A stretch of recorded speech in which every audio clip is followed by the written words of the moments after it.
Welcome to Notre Dame Spring. Welcome to our third plenary session of our conference, Revolutions of Hope, Resilience and Recovery in Ukraine. My name is Clemens Sedmak and I serve as director of the Nanovic Institute for European Studies. I always have to write this down not to forget that. A little announcement, please don't forget to switch your cell phones back on after the event. We don't want you to miss an important call.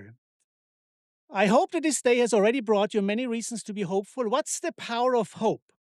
In his text, which we should quote at least once during this conference, on the portico of the mystery of hope, French author Serhii Plokhy portrays God commenting on the virtues of faith, hope, and love, which are presented as three sisters on a journey. Walking between two adult sisters, faith and love, hope is a little girl who, unlike her elders, goes unnoticed. But hope is strong. And Plokhy writes that God is surprised by hope. Hope needs to be grounded in order not to be an illusion, for example, grounded in history. The power of hope, the Russo-Ukrainian war through the eyes of a historian, is the theme of this session. We want to welcome Professor Serhii Plokhy, Professor of Ukrainian History and Director of the Ukrainian Research Institute at Harvard University. Serhii is a worldwide leading expert on Eastern European history with a particular emphasis on Ukraine's historical and geopolitical context. Among his many influential publications is the 2023 book, The Russo-Ukrainian War, The Return of History. There are many demands on Professor Plokhy's time for good and sad reasons, so it is a privilege to welcome you here. Welcome, Professor Plokhy.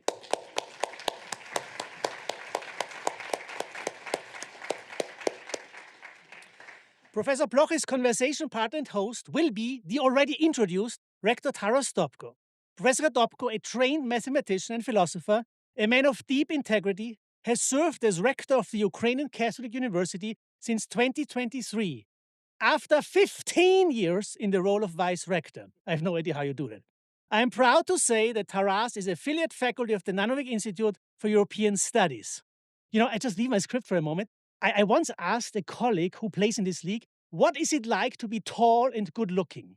And he said, it's a curse. Anyway, welcome, Taras. It's great to have you here. Welcome, Taras.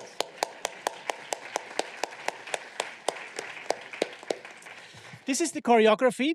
Professor Plokhy will give a lecture, and after that, Rector Dobko will engage Serhii in a conversation.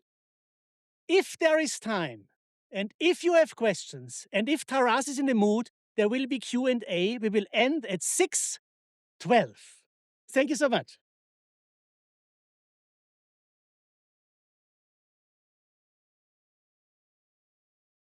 Yes, thank you very much for this introduction.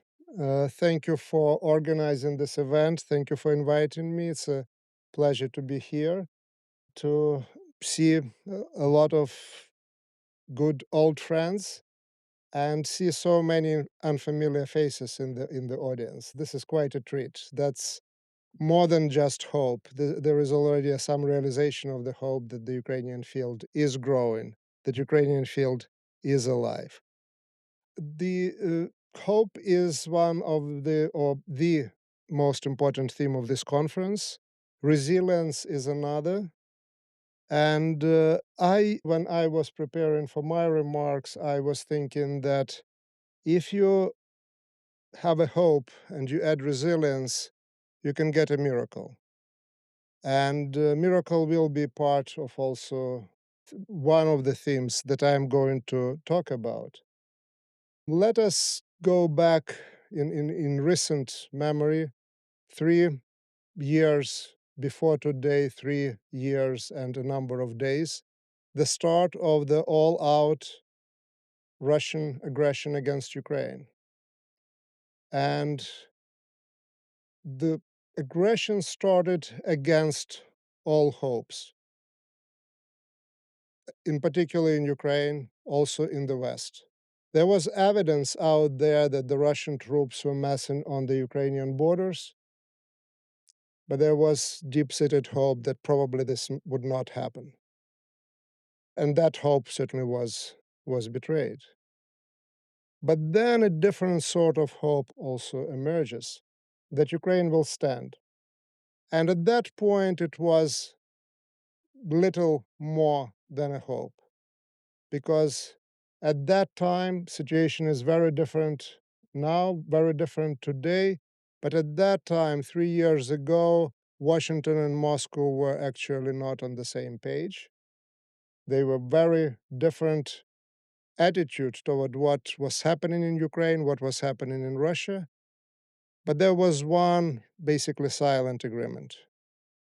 And it included not just Washington and Moscow, but also Brussels and other capitals. Ukraine would not last. Ukraine was doomed. It would not go beyond, if not 3 days, then at least 2 weeks.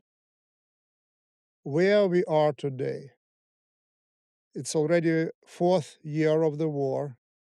Ukraine stands tall. Others are falling. Ukraine stands and Ukraine keeps fighting, which is, from the perspective of where we were 3 years ago, is nothing short of a miracle.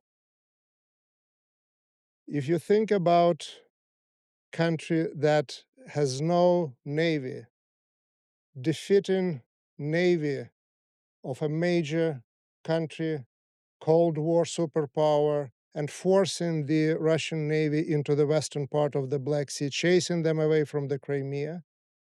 Is there any other explanation? Probably we can add other words to that as well, but certainly hope, resilience, and miracle come to mind. We don't get good news now from the front line in Kursk, but imagine 3 years ago that the Ukrainian armed forces would go into the territory of the Russian Federation and would actually be able to stay there for now months, for more than half of a year. Of course, probably no one would imagine, not only in Washington, not in Moscow, Brussels, but also in Kiev. We are now not in the place where we certainly wanted to be 3 years ago, where we wanted to be or expected to be even 1 month or maybe 2 weeks before today. We're in a much more uncertain and much more dangerous place. But that is where hope and resilience really come to the fore. What I'm going to talk about today will be just one episode in the history of the Russo-Ukrainian War. And that episode is about another quite, on the one hand, unexpected development, something that happened against the hope that it would not happen. But it's also an episode that gives, at least it gave me, a lot of hope when I researched it. That is the story of the Ukrainian resilience of roughly 300 men and women of the Chernobyl nuclear power plant who went through the Russian occupation of the nuclear power plant, of Chernobyl town itself, of the exclusion zone in the first months and 1 week of the all-out war. This is the subject of my book that was released last year, in the fall of last year, and it will appear in Ukrainian translation. The publication date is March the 10th. And I certainly, with a lot of anxiety, waiting for that moment, but also for the situation in which some of the key characters of that story will be able to read this book, and then whether they will recognize themselves or not. We will see how it will happen, but that's where my a sort of anxiety comes from. So what happened in Chernobyl? There is a lot of talk about this war in the past and also today, and a lot of concern about the war going nuclear. Well, the reality is that the war went nuclear already on the very first day of the all-out Russian aggression. For the first time in history, the Russian army occupied a nuclear site. A week later, the largest nuclear power plant in Europe, the Zaporizhzhia nuclear power plant, was occupied as well. And more than that, there was a battle taking place on the territory of Zaporizhzhia nuclear power plant. This is an image of the sort of the equipment that was used to prepared to storm the headquarters of the Chernobyl nuclear power plant company and on the site of Chernobyl plant and intimidate the Ukrainians that were working there. Very often we think about Chernobyl in terms of exclusion zone, and it is a 30-kilometer exclusion zone, which for some short period of time in 1986, when the accident happened, indeed was just a 30-kilometer exclusion zone when they didn't know where the wind was blowing, what the radiation levels were, and so on and so forth. But the real Chernobyl zone is like that. And as you can see, there are in the background, there are the levels of the radiation poisoning.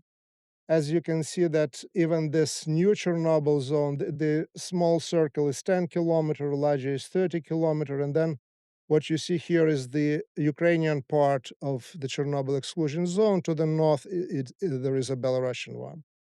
So these are highly contaminated areas, and the new borders really don't fully correspond yet to the contamination zones, but this is not a good place to work. This is a dangerous place to do anything there, and of course it's not a great place to conduct war.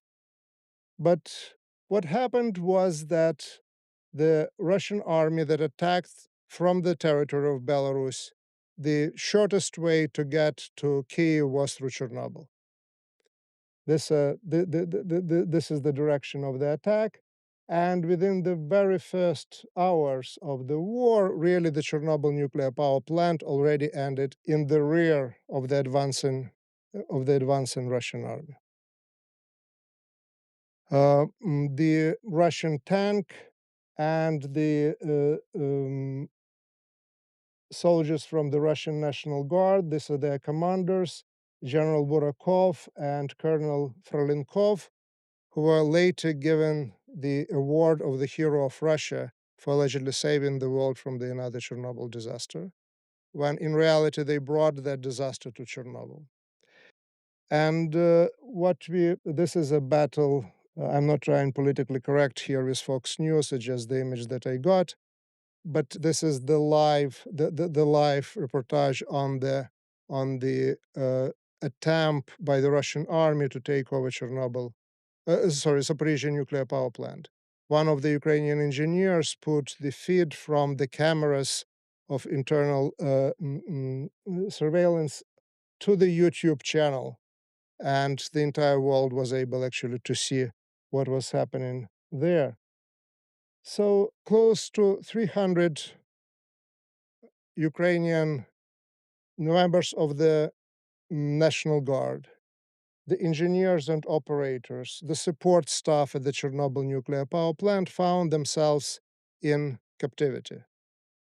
And that is basically where my story is focused on, and where also the hope, where the resilience, and also where the miracle resides, at least in the way how I look at that story. This man, his name is Valentin Heiko. He was 59 when he was a foreman of the crew. They came to work for 12 hours, roughly 80 people. He turned 60 at the time of the occupation of the Chernobyl nuclear power plant. And if you look at him, if you listen to him, never met him in person, but I watched hours and hours of interviews with him and appearance. He's a very quiet and unassuming man, a sort of a computer geek. But oh my gosh, what a strong character that person has, and how he led people around him in this absolutely situation of uncharted waters, and how he was able to really defend his dignity, the dignity of his staff, and also show resilience and resist in so many ways. He was the leader, but others were there as well. So these people are in the rear of the Russian army. As far as they know, the Russians moved on Kiev probably, and Russians are telling him that Kiev will fall within the next few days or next few hours. They are kidnapped, but they were able to turn the tables on the occupiers. They were able to kidnap kidnappers in a very particular way. It started from the very first encounter with the Russian commanders when Valentin Heiko said, "Okay, I am so and so, and I represent here Ukraine. Who are you?" They gave their names, and then he said, "What are you doing here?" The answer was, "Well, we are here to protect the dangerous nuclear site from the from the Ukrainian nationalists and Banderites." Heiko tells them, "Do you have a definition what Banderite is? Do you know what you're looking for?" They looked at each other, and he said, "Well, if you don't have a definition, you can start arrests with me." So they have that's how the conversation starts. After 2-3 hours, the Russian military commanders leave the office where they agreed on the way how what actually they were accepted the limitations of their power on that nuclear power plant. He told them that you think that you took over regular nuclear power plant. You're absolutely wrong. Indeed, the group that commanders that was there engaged in the capture of the Chernobyl nuclear power plant, they trained on the Kursk nuclear power plant that Ukrainian armed forces moved relatively close last summer to. But they had no clue what Chernobyl was. The Russian scientists that then came later and engineers also didn't know what to do with that because that was a unique, and it is a unique in the world nuclear nuclear site with absolutely unique new confinement over the fourth reactor that was not so far ago hit by a Russian drone. With the not so unique but very dangerous cooling ponds where the fuel from the functioning reactors, the last reactor was closed in the year 2000, but the fuel is actually too hot. It is kept in the cooling ponds, which need pumps, need electricity, and so on and so forth. So Heiko told them that, okay, either you are behaving according to our rules and the rules of the state of Ukraine and International Atomic Energy Agency, or you are all living this place in the coffins. The special zones were where the Russian military were agreed that they would be able to get to those zones only on the basis of the permissions issued by Heiko and his people. So they used their knowledge of nuclear energy and nuclear power and that site. They used this knowledge really to empower themselves. They were still under occupation and there were a lot of limitations and there was a lot of abuse and a lot of pressure. But they acquired that power that they used through the whole period of the occupation to really defend their dignity and also to protect themselves, but also their families in the town, in the city of Slavutich, where their families lived. The ways of resistance were very varied. One, and it seems to me the images. Yeah, this is Ludmila Kozak, one of the engineers, the nuclear power plant, Chernobyl nuclear power plant. There was the majority were men, but there were roughly maybe 10 to 15 female personnel. Engineers, one it seems to me was a soldier in the Ukrainian National Guard, and they face the situation of a sort that you encounter in reading about the Red Army in Berlin. So the station is occupied, The Russian soldiers are there. They engage in looting. They engaged also in drinking. The Ukrainian sources say that 1/3 of the garbage that was produced were empty bottles. So women find themselves especially in a very difficult situation.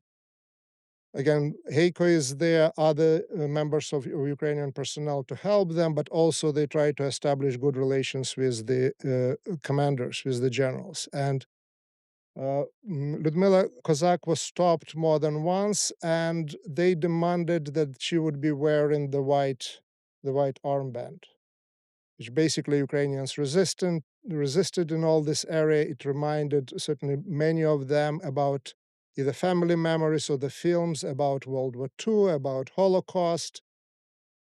She resisted. She didn't want to wear white armband, and eventually one of the Russian soldiers stopped her and said, "Okay, we know who you are, but during the night time, if we see you and there is no armband, we don't know who is approaching, you can be killed." So she goes to the general and says, Would I be allowed, instead of armband, to wear a white hat that the personnel was here?" So that was her first small victory. The next one came with she had a scarf, multicolor scarf, and she got out of there blue and yellow threads and embroidered the Ukrainian trident on her cap, and went through the entire occupation period wearing that hat. At the moment when the news came that Putin gave a speech in which he made a veiled threat of the use of nuclear weapons, it was early March of 2022. Heiko called in the Russian commanders and told them, well, if this is happening, we have nothing to lose. I work here since 1987. I will find the way that you will never actually leave this place alive. And here are my demands: do this, this, and that. Most of my sources come from the Ukrainian side, but that particular episode is confirmed by the Russian commanders who were on the Russian TV, describing how difficult and how dangerous the mission was, and that the Ukrainian head of the chief of the shift threatened them with the nuclear disaster. Those commanders were basically well-educated and intelligent people, but they believed that the reactors were still operating. And that was the power of the Ukrainian personnel on the nuclear power plant. They were playing all sorts of tricks on their captors. One of them was when the two operators are passing Russian soldier and one asks another in Russian. I'll talk about that. They're 80% Russian speakers. And the question was, do you still have those pills that we were prescribed to deal with the radiation? And the other guy says, no, I ran out of that. And then the answer goes, then we are screwed. And they pass by, and the soldier is there thinking he never got any pills. These were people who came from I'm talking about the Ukrainian personnel of the station. They lived in the city of Slavutich that was and is approximately 60 kilometers away. There is a long story of the change of shifts that I described there, but the point is that the city of Slavutich is the youngest city in Ukraine. And this is the last Soviet city. The regions of Slavutich are named after the republics, Georgian, Armenian, after Moscow and Leningrad, or at least used to be called, so where the construction workers came and helped to build the city. The population was also the late Soviet, it's basically imperial city with people coming from all sorts of parts of the Soviet Union. And the city that until 2020 voted for the Party of Regions. But in the battle between much stronger Russia and much weaker Ukraine, they had chosen to stay with Ukraine. And there was, looking at what I know from the Ukrainian sources, checking on the Russians, there were actually no people who were switching sides. And they found themselves in really, really impossible situation. The first time in history the war is coming to the nuclear power plant. There are no protocols. No plant ever in Zaporizhia or in Chernobyl was built with the idea that actually it could withstand the battle happening on the nuclear power plant. What is in these conditions loyalty and what is betrayal? Is it loyalty means that I take up arms and fight back at the tank and tank shoots at me and we are getting a nuclear disaster? Or the loyalty is actually to work with the occupiers to preclude that disaster?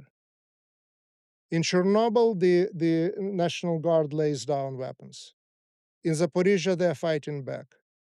This is gray area.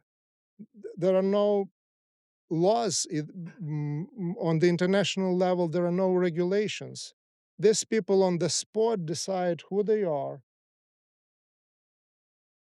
what is their position, and how they're supposed to deal with that. And what comes out of that, the level of solidarity, the level of resistance, and the level of hope that this occupation will come to an end is really astonishing. They decided for themselves what loyalty was. For Valentin Heiko, he was saying that loyalty is actually to stay here and to follow the protocols of the International Atomic Energy Agency, in a sense that we are not allowed to leave the station because it would explode. One man left the station and went to his family, walking through the war zone, approximately 60 kilometers, a very dangerous trip. Heiko considered him to be a traitor. According to the Ukrainian law, probably he was the only one who didn't betray Ukraine because he refused to work at the Chernobyl nuclear power plant. They didn't know what to expect when the Ukrainian army shows up. They refused to surrender, that they resist in any way possible, but they don't know what will happen when the Ukrainian army will show up. When there is a exchange of shifts and they have to go, this is the station and then the city of Slavutich. They had to cross the Dnipro to get to Slavutich. This are sketches from the Washington Post. They published one of the chapters of the book. So it was very difficult to find a boat, and fishermen who were approached, they said, we are not going to do that because actually they're collaborators. We don't want to help collaborators to go on one side of the river or another. As I mentioned, they were people of different ethnic backgrounds. Some of them spoke Ukrainian, mostly spoke Russian. Some of them with very strong Volga accent. Not Ukrainian Russian, but really Russian accent. And they resisted not only at the Chernobyl nuclear power plant, but they also resisted at the city of Slavutich, where their families were. Eventually, they were exchanged, and the moment they arrived in Slavutich, the Russian attack started on the Slavutich. So they created a self-defense unit.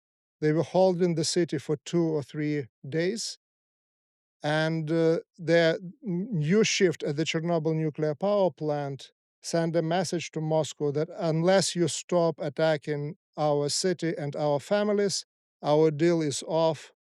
We actually end in all of that. You will get an explosion here. And the Russians backed off. And there is a story of the transformation, really, of the society. I'm talking about the very Soviet society that now raises in defense of Ukraine. There is a story of one Orthodox priest, Ivan Shpinda, in Slavutich. He comes from Western Ukraine. He was considered to be a nationalist before 2014. He serves in the Moscow Patriarchate, in the Orthodox Church Moscow Patriarchate. After 2014, the atmosphere in the city changes. Many look at him actually as a traitor and as a Moscophile. And when the Russians mm, approached and moved to the center of the city, Father Shipinda was conducting a liturgy, and he saw what is happening. He said, "I was dressed, I was ready to die." He rushes there, runs against these Russian soldiers, and one of the Russian soldiers is a former seminarian, and they engage in a sort of semi-theological debate on what is happening, and whether the Russian seminarian says that actually you are punished for your sins, and the priest says you are. Mm, uh, it seems to me you are a punishment, or you're a sin, or something like that. So there is this story, and at that time the Russians started to back off, partially probably because of the orders coming from the top, and given what was happening at Chernobyl nuclear power plant and the threats that were there. There is another very interesting moment in that story that is related directly to religion. Yeah, that's an image of in the city of Enerhodar near Zaporizhia nuclear power plant under the Russian occupation.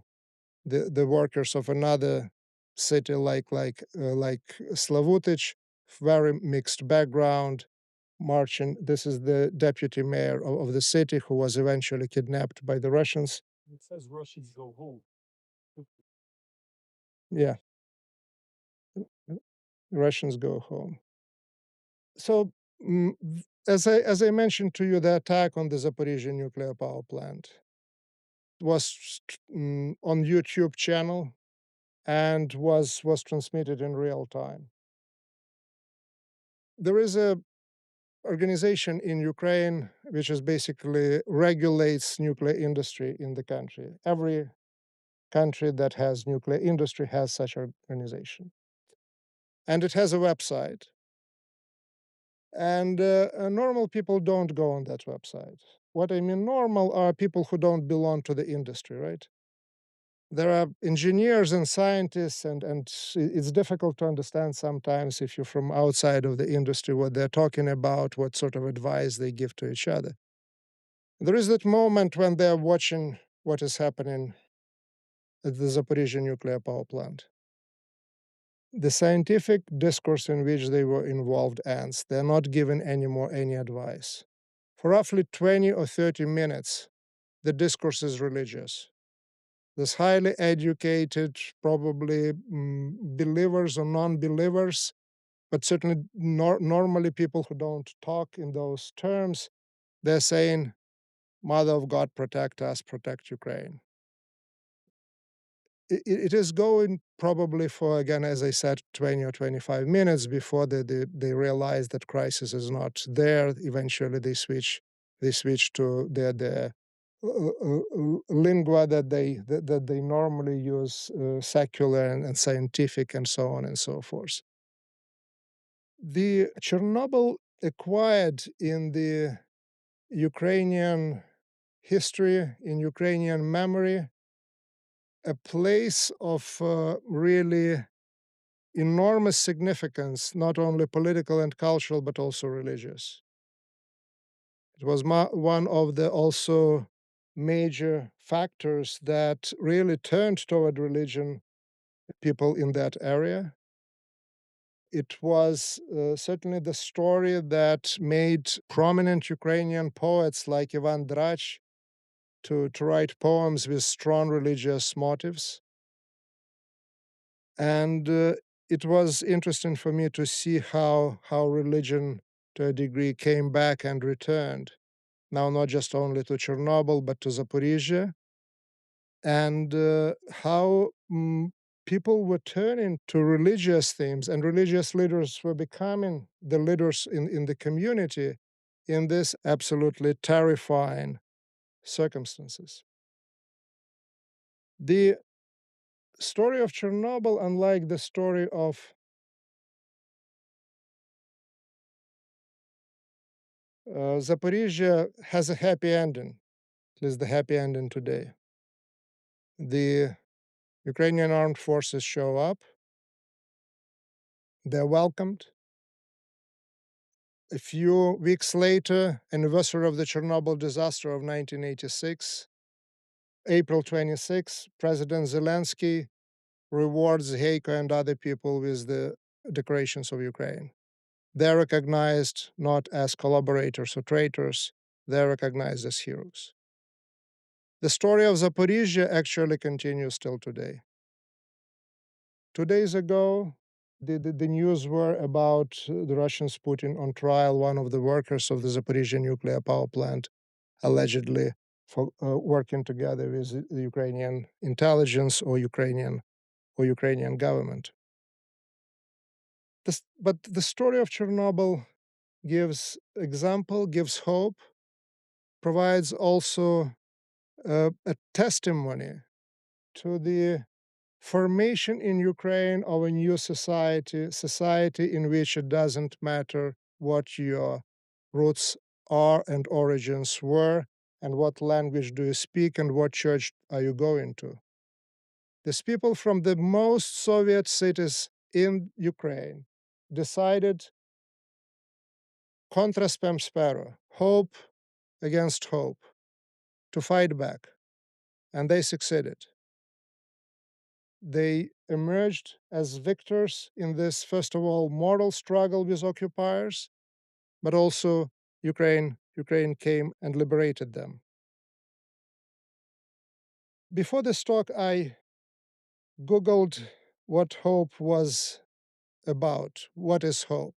And there are many definitions of that, and some of them sounded were discussed, and you could hear them today. The one that artificial intelligence produced first for me was saying that this is ability to assess capacity to achieve goals and then stay motivated. People in Chernobyl certainly were able to achieve that. I want to end my remarks with appeal to all of us never to underestimate our capacity and ability to achieve goals that we have in front of us. And never lose hope, stay motivated, and miracles do happen. Thank you very much for your attention.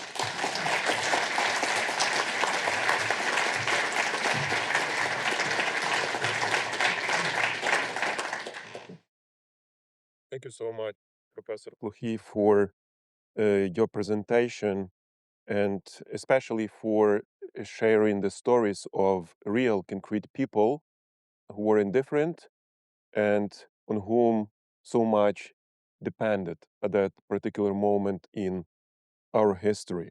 I have got, three questions related to your presentation, and I would like to jump directly to those questions. First of all, these stories also reminded me about other stories that were told and described and fortunately gathered, and there are many of them, around the country. And actually, one of the projects at the Ukrainian Catholic University is called, Small Stories of the Big War, really to highlight those real people who, in their particular way, responded to the crisis, to the disaster, to the war, and behaved in a human way.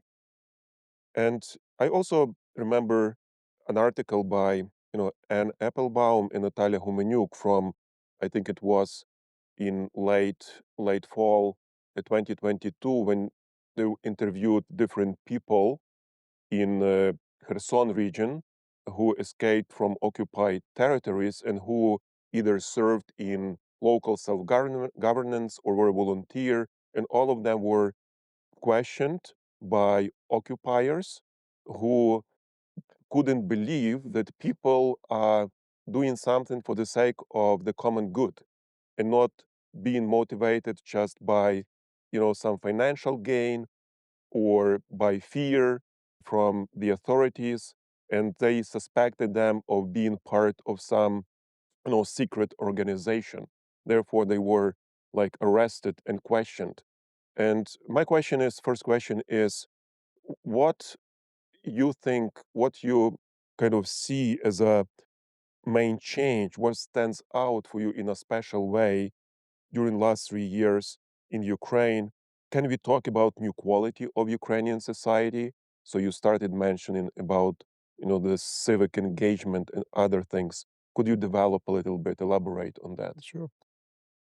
Well, first of all, you mentioned the name of Natalia Humenyuk. This is a prominent journalist in Ukraine.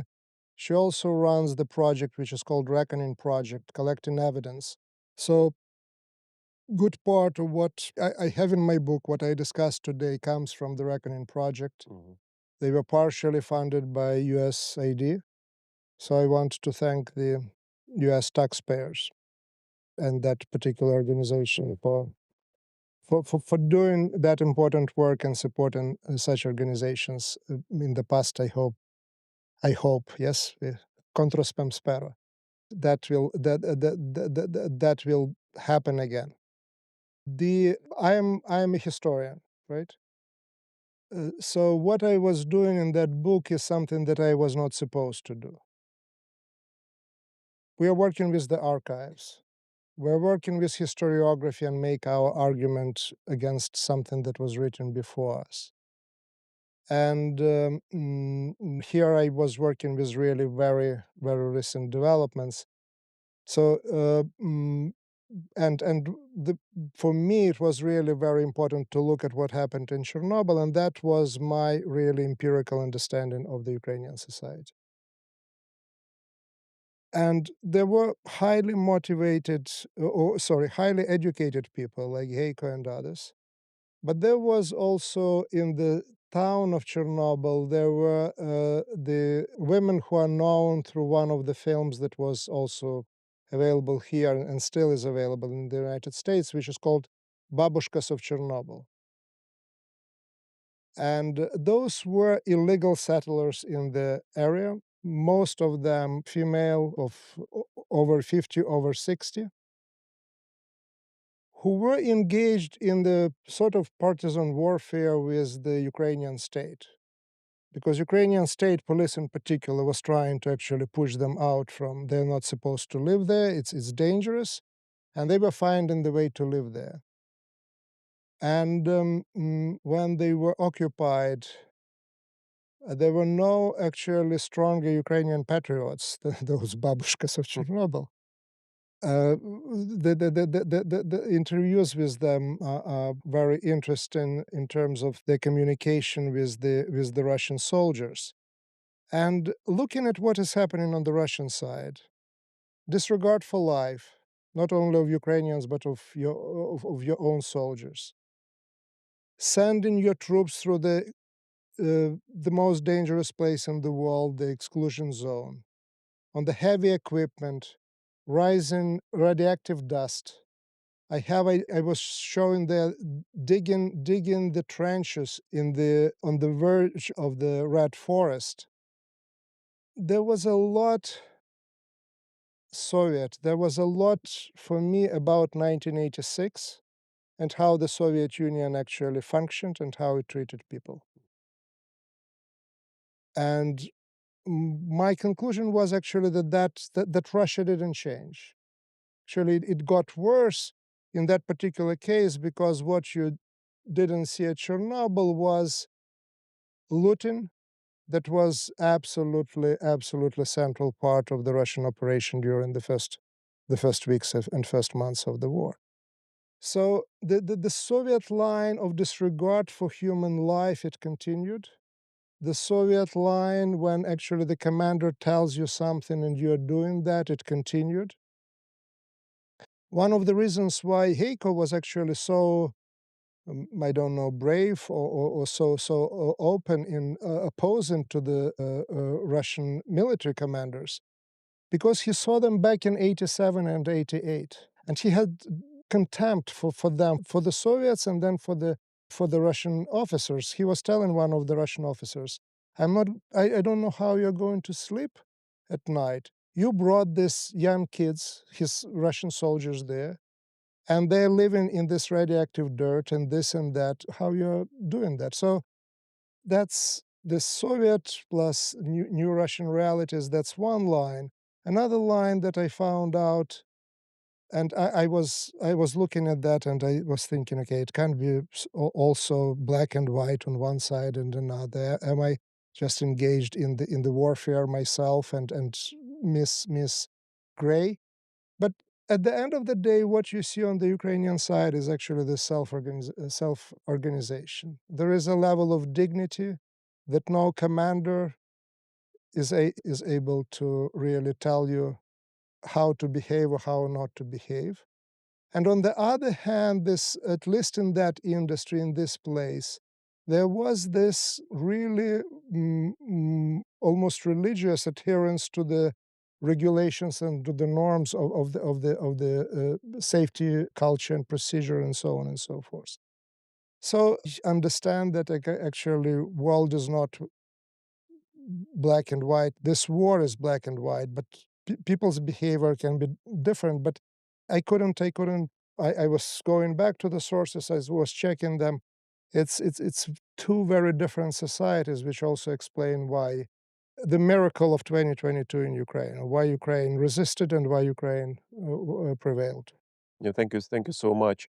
And I would like to come back, to the beginning of your speech, and there was an interesting line. I would like you to elaborate a little more about it. So you mentioned Ukraine stands, others are falling. So it seems that maybe I know what you meant, but I assume that probably you meant that democracy is in many places on retreat, and we also are witnessing the influence of far right parties growing in Europe and in the US. And my question is, honestly speaking, also we have some people in Ukraine who believe that, in such a world of rising national egoism, it is silly and even maybe self-defeating to adhere to the democratic vision of the Ukrainian national project. And I wonder how war influences, this situation. And did the war make this far-right project more appealing to the Ukrainian population? How does Ukraine handle its character as a political nation during the war? Yeah, thank you. I had in mind something different. Um, I published an interview in Le Monde, it seems to me, yes, where I said that Ukraine is standing, America is falling, and this is the chance for Europe to assert its agency.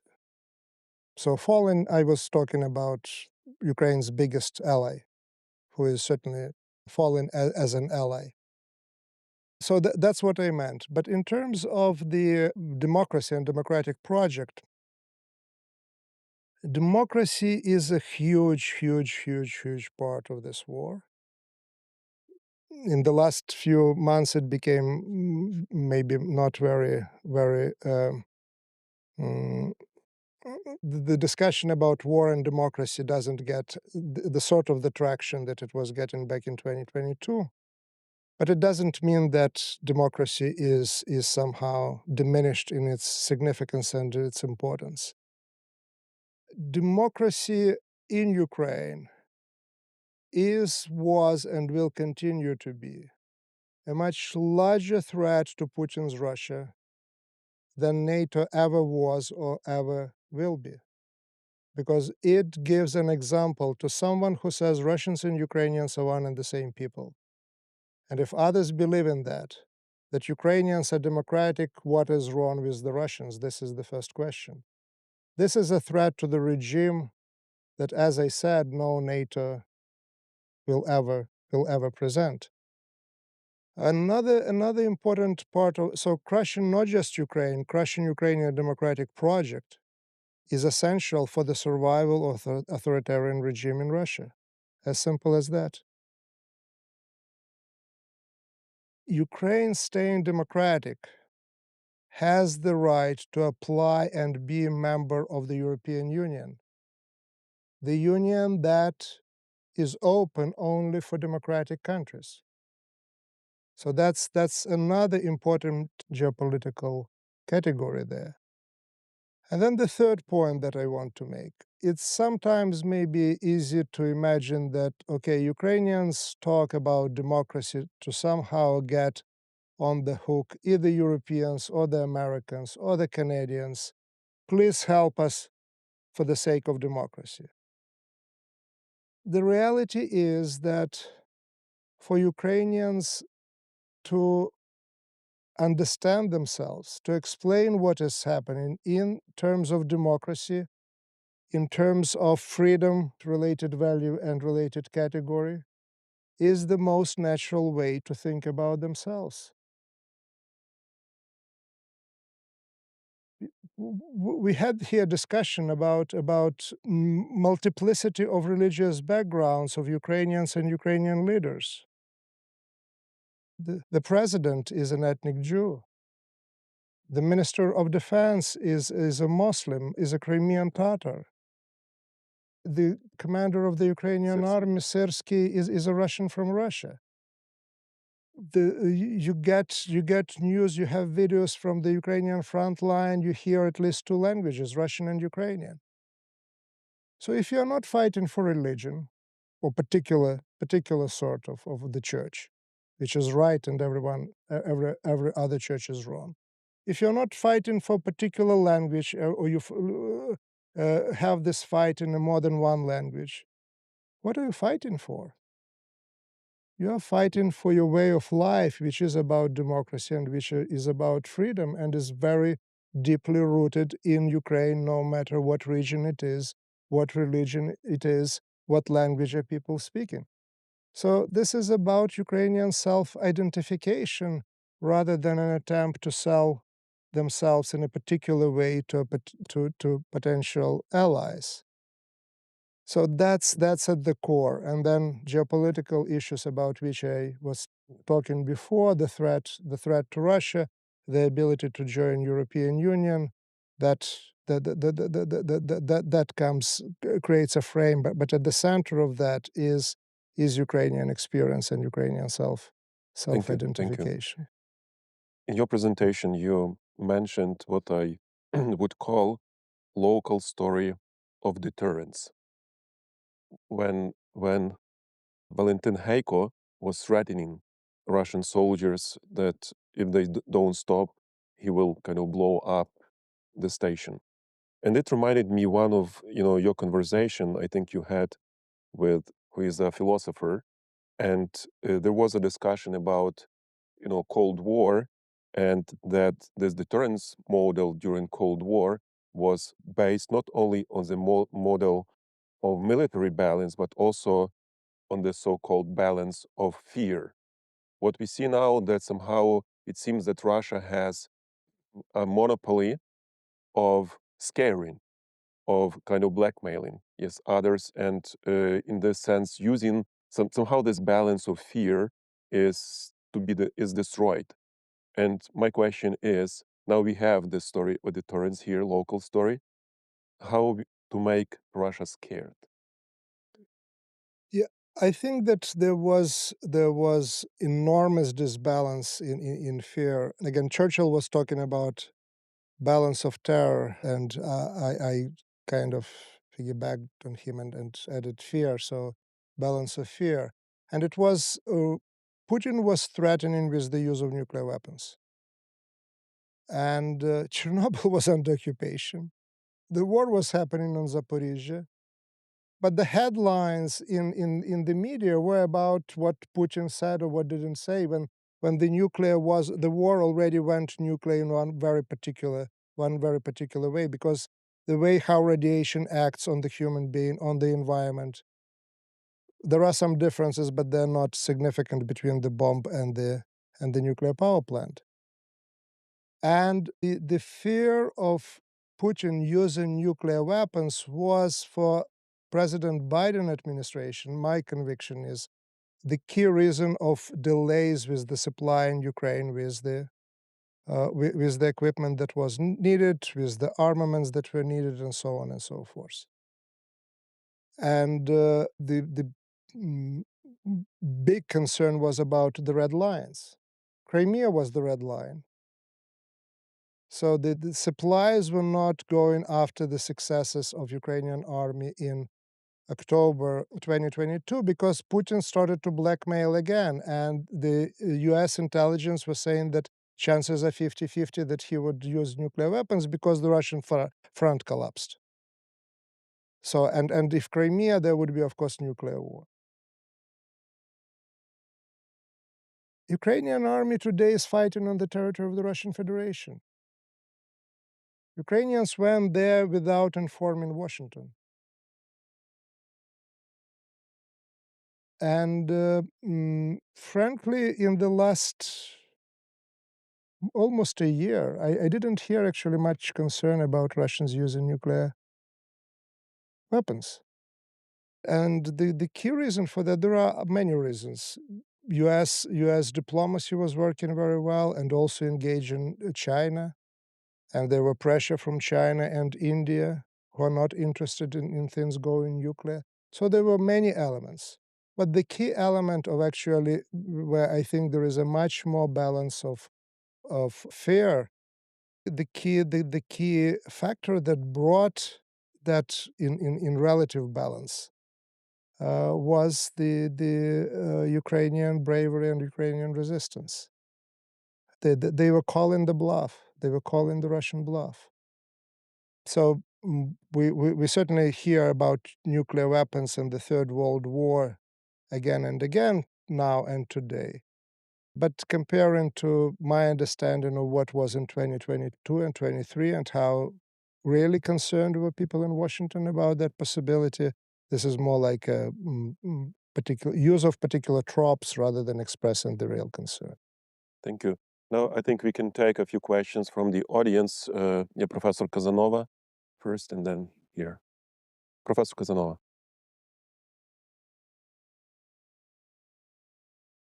Well, thank you, Serhii, for this fantastic story and for this new book. I mean, you are writing fantastic new books much faster than we can read them. So thank you. Thank you for that too.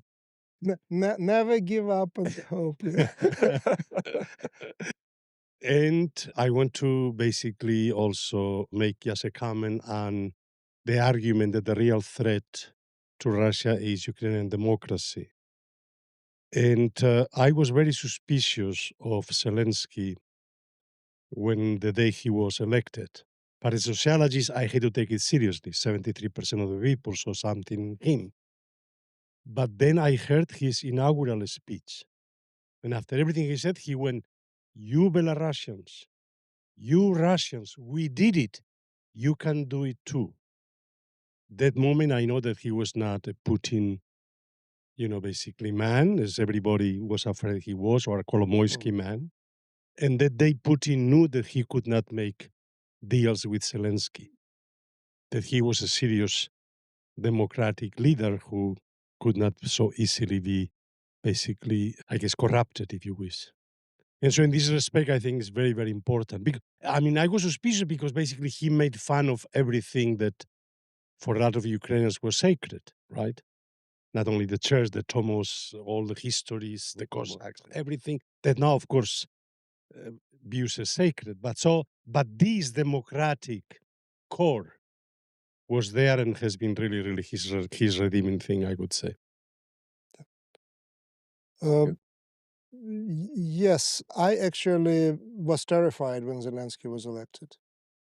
And really what you see just going beyond Zelensky is that it's a new generation of Ukrainians who came to the fore and very much who really carry the burden this war. Not just younger, the army, we are saying disproportionately there are people in their 50s and 60s. But if you look at people in the positions of power in the army, in the government, in the state, in the ministries, in producing drones, in this is basically in terms of the political group and managerial group, these are all people in their 30s roughly.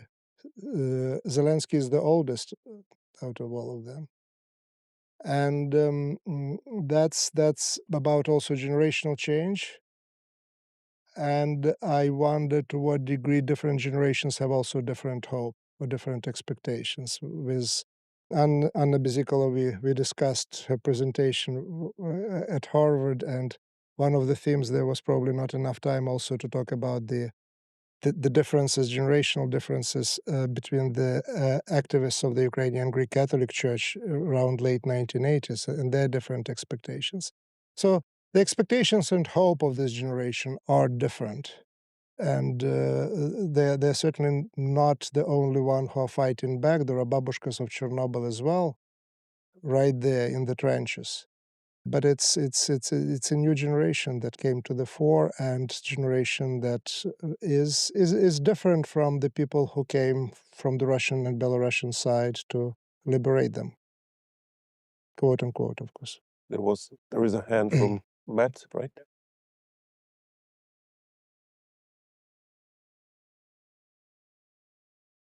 Thank you, Serhii. So I'd like to return to this question of the historian's gaze. So, what particular advantage does a historian have in telling this story?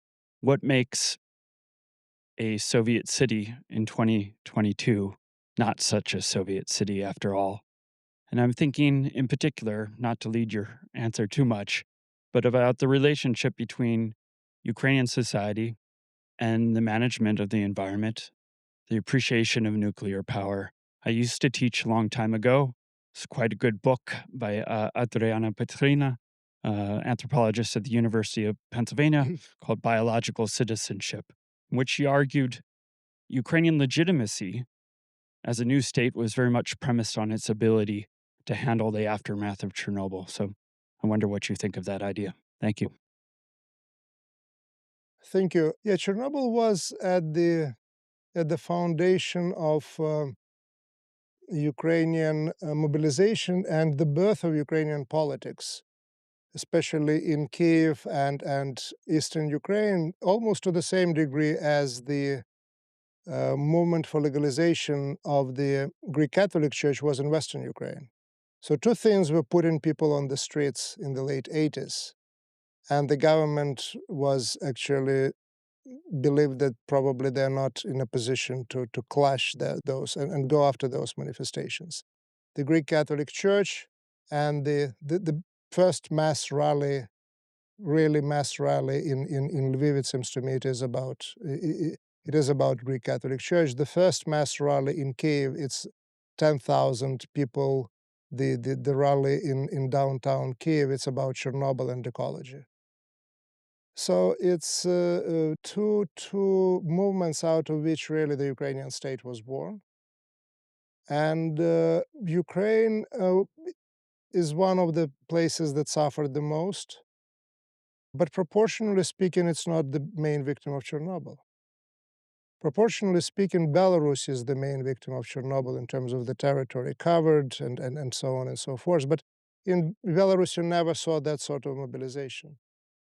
So in that sense, the idea that environment not just matters, but you actually have to go out there and to defend it, almost became a cultural DNA of this new Ukrainian state and new Ukrainian nation. To a degree, as a pluralism of religion became certainly also one of this key moments in the birth of the new nation. So I'm speaking here as a historian, avoiding talking about 2022 and 2025 and finding refuge in safer place like 86, 87, and 89. But I think that's what was certainly a factor there. And another thing that I found interesting about Chernobyl itself, there is a particular code of ethics associated with the heroes of Chernobyl of 1986. It's about self-sacrifice. At the entrance to the headquarters, there is a